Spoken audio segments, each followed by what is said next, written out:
Alors, salam alaikum. Alors, voici une interprétation brève et simple d'un rêve que j'ai fait, pas plus tard qu'hier soir. Bon, d'habitude, je communique très rarement mes rêves, hein, vous le savez, et puis en général, je préfère même pas en discuter, en parler, mais là, il me semblait quand même assez important de tenir informés mes écouteurs, mes auditeurs et mes auditrices qui sont actuellement un petit peu sous tension. Mais voilà, donc rassurez-vous, Allah est aux commandes. Donc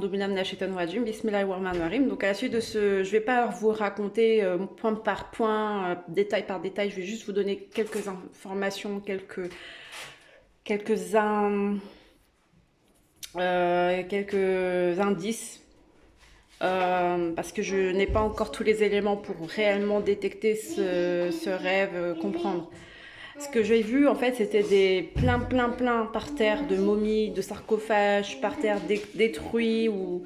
Moi, j'ai cru que c'était détruit, mais en fait, en tombant sur une vidéo aujourd'hui, il n'y a pas plus tard, là, il n'y a même pas 10 minutes, et cette vidéo qui est en barre d'infos, vous pouvez regarder.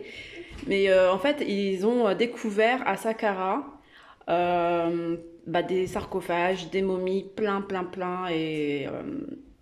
Et donc, je pense que c'est pas le fait que ça soit détruit, mais c'était le fait qu'ils ont ressorti sous terre, déterré ce qui était enfui sous terre. Donc, dans le Coran, il dit bien qu'on est capable de vous remettre sur terre des choses qui étaient bien enfuies sous terre. Donc, voilà, c'était ça, des momies, des sarcophages.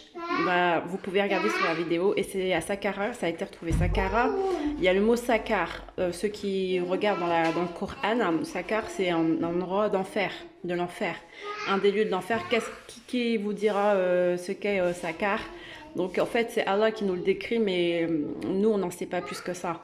Après la ville elle s'appelle Saqqara, je pense que c'est un peu le symbolisme de l'enfer. Donc dès l'instant où toutes les momies ont été retrouvées, enfin toutes les momies, beaucoup de momies, là on est arrivé à un stade archéologique important, primordial, à ne pas négliger, surtout en ce moment. Et suite aussi à mon rêve, donc je pense que c'est important. Puis après, je me suis retournée et j'ai vu un fauteuil, une sorte de trône. Vous savez, le trône, le fameux trône. Voilà, bref. Et je vais pas trop rentrer dans les spéculations, les détails, parce que j'en sais pas plus. Mais en tout cas, j'étais avec une personne. Et cette personne voulait s'asseoir sur le trône, et enfin une personne musulmane qui voulait s'asseoir sur le trône. Et après, elle s'est tout de suite levée et elle m'a dit non, ça, ce trône-là, c'est pour l'antichrist. Faut pas le toucher, c'est pour l'antichrist. Donc, c'est un projet en fait. Allah nous explique, en tout cas dans mon rêve, que voilà, le projet, il est là. Ça, c'est quelque chose, c'est le destin, c'est la destinée. L'antichrist, il sera là et il viendra. Son trône est prêt, quoi. Donc après, est-ce qu'il vient demain, ou il vient dans 10 ans, ou il vient dans 100 ans? Ça, j'en sais rien. Allah alem. Mais tout ce que je sais, c'est que son trône est là. En tout cas, il a vocation à régner sur la planète, quoi. Et après, cet homme qui a voulu s'asseoir donc du coup sur le trône, qui s'est tout de suite remis et s'est dit non, en fait, c'est pas là. Celui-ci, c'est le trône de l'Antichrist. Et après, il m'a fait donc l'explication, il m'a fait un cours, quoi, tout simplement, il m'a formé, concernant donc les 144 000. Sauf que lui, il a dit 148 000. Donc je pense que, je sais pas pourquoi il y a eu un doublement du 4 en 8. Peut-être qu'il y en aurait plus, davantage. Donc c'est une bonne nouvelle. Ou bien parce que tout simplement, vous savez, des fois les rêves, ils sont pas toujours 100% sûrs. C'est juste l'idée, quoi. Donc en fait, il faut retenir les 144 000, enfin les élus, quoi. On reste pas trop dans les détails, c'est pas important. Mais en tout cas, voilà, 144 000, il faut pas non plus rester sur les 144 000 près. Non, enfin, c'est juste peut-être juste une approximation, une idée, quoi. Et qui me disait que donc dans les 544 000, il y aurait les 313 soldats qui travailleraient pour Al-Mahdi. Donc, les compagnons sûrs, parce que eux tous, normalement, ils devraient, enfin, je pense que eux tous, ils travaillent pour Al-Mahdi, mais les 313, ce sont ceux qui sont vraiment de la garde rapprochée, quoi. Et donc, les gens qui étaient élus étaient des gens qui étaient donc sur écoute. Donc, ça veut dire que, par exemple, si, je sais pas, moi, dans les 313, vous êtes effectivement dedans, eh bien, vos familles et tout ça, ils seront sur écoute. Donc, tout ce que vous dites, en fait, ça me fait penser à WhatsApp et tout ça. Comme quoi, voilà, ça sera bientôt mis sur écoute, tous les détails seront pris pour Facebook, etc. Donc, voilà, pour l'Antichrist, en gros. Donc, je pense que ce rêve, et puis il disait aussi que, vous serez sur écoute, et également, il y en a certains qui seront emprisonnés s'ils font pas gaffe, ou s'ils ont trop peur, ou enfin, voilà, ils peuvent se faire prendre.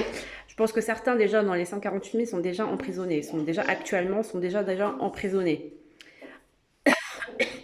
Donc si vous faites pas attention, après ça peut s'accentuer, etc.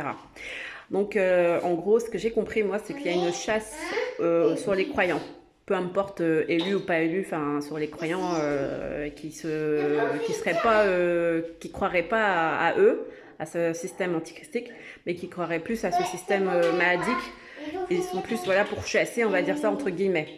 Donc à mon avis, ce qu'il est important ici de travailler ensemble, Inch'Allah, par la permission et la grâce et la volonté d'Allah, c'est de travailler donc la dissimulation, la discrétion et l'intelligence d'adaptation, tout simplement, des croyants pour le monde à venir. Parce que de toute façon, les deux systèmes vont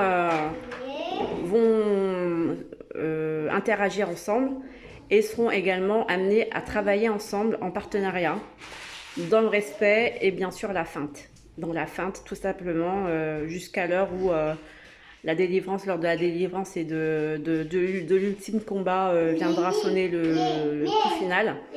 Mais pour le moment, je pense c'est déjà le cas en fait. On fait déjà ça. Enfin, sans s'en rendre compte, on fait déjà de la dissimulation et tout ça et tout. Mais là, ça va plus s'accentuer davantage parce que la technologie, elle est beaucoup plus performante et les lois antichristiques se cumulent davantage et qui ne sont pas à notre avantage. Donc il faut trouver toujours de nouvelles ingénieries perspicaces et d'où l'importance pour vous de changer de mentalité. Quand je vous dis de changer de plateforme, vous écoutez pas. Vous écoutez pas, vous n'êtes pas content, vous voulez pas, je sais pas moi. Bref, en tout cas moi je continue sur YouTube et après bien sûr tout ce qui est ingénierie je continuerai sur Vimeo et autres plateformes parce que faut jouer dans la dissimulation et dans voilà. Inch'Allah amin, je vous laisse parce que j'ai plus de batterie. Salam alaikum.